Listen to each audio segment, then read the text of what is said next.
thank you for being here. I'm quite pleased to be able to speak to you. I'm quite pleased to be here to speak to you because a year ago, my cancer doctor told me I was going to be dead 9 months ago. But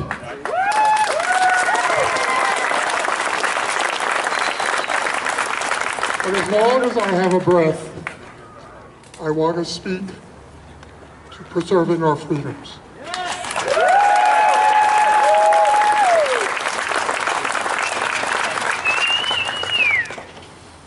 The right to keep and bear arms shall not be infringed. Those who would substitute their liberty for safety deserve neither. Thomas Phipps. My name is Victor Chanty. I was the first not white person to get an MD in the state of Utah. Not the first black student, the first not white person.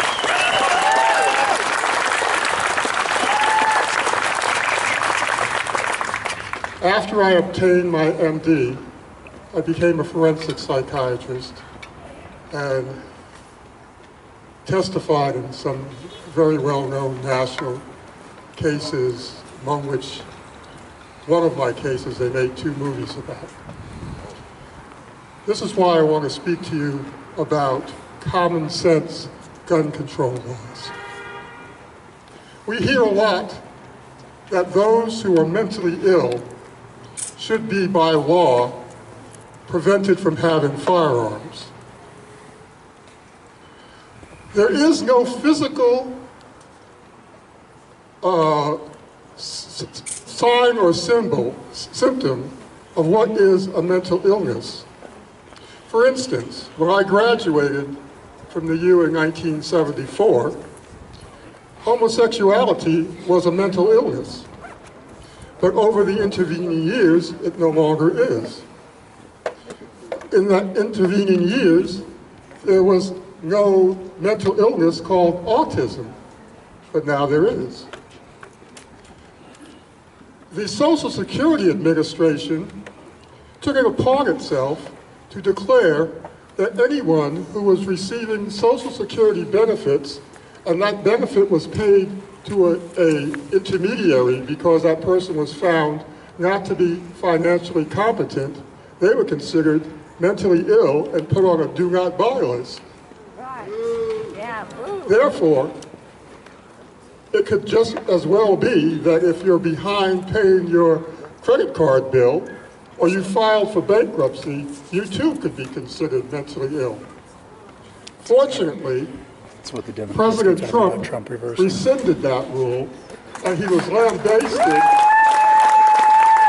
by the media for allowing the mentally ill to have weapons. There you go. I keep hearing that. In 1789,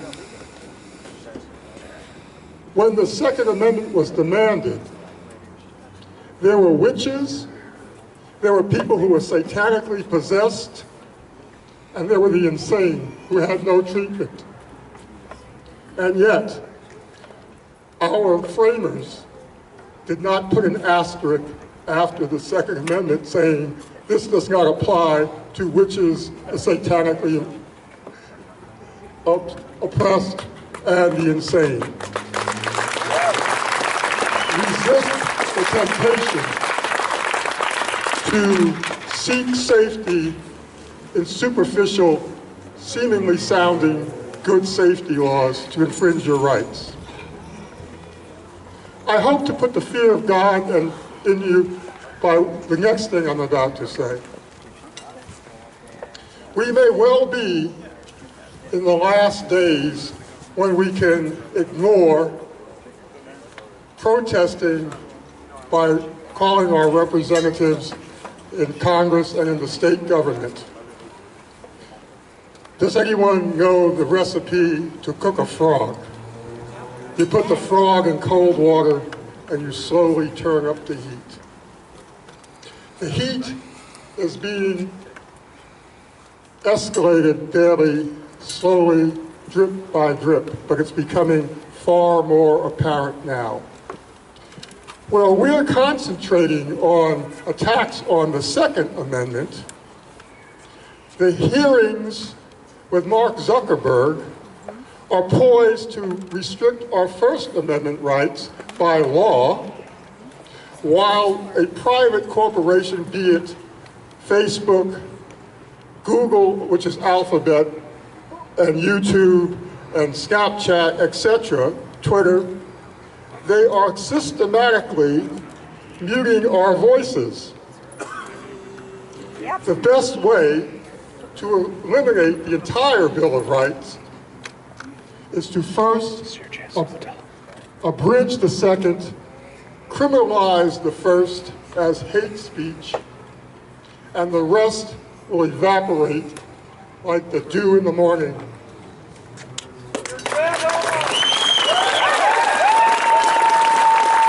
It is not just politicians which are infringing our rights. Recent articles have been saying, and this is actually being put into effect, if the legislature won't restrict gun rights, let the banks do it. And the banks are following through. The Attorney General of the state of New York put pressure on banks and lending institutions to stop financing, underwriting gun stores, those who are trying to purchase guns, and Visa has said that they are going to obey that suggestion. Bank of America, the fourth largest bank in the United States, has said that they're going to stop financing gun stores.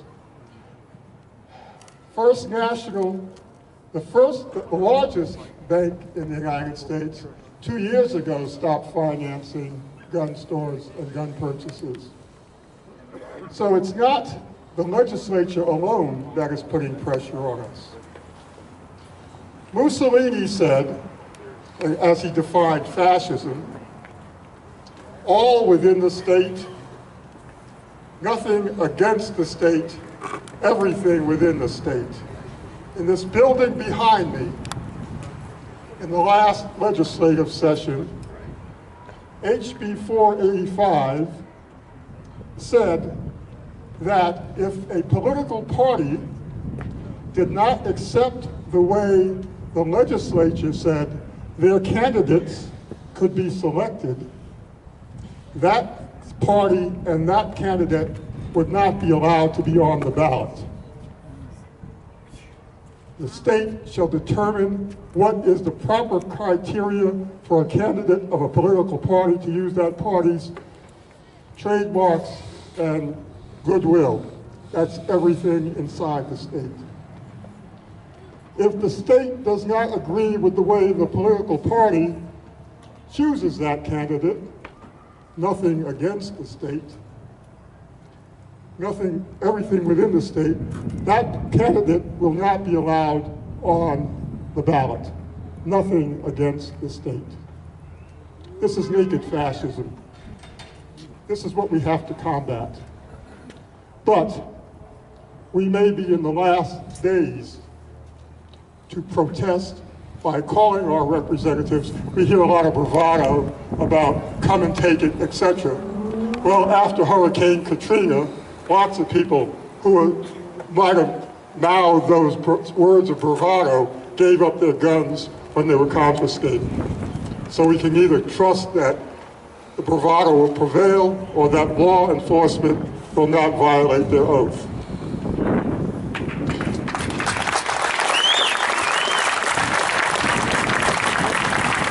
While you speak of come and get it, and I'm not going to allow my gun to be confiscated, I urge you to contact, first of all, know who is your state and federal representative, and two, contact them and protest, write letters, emails, phone calls that you disagree if they want to violate your rights. This is the last days that we may have protests. God bless America.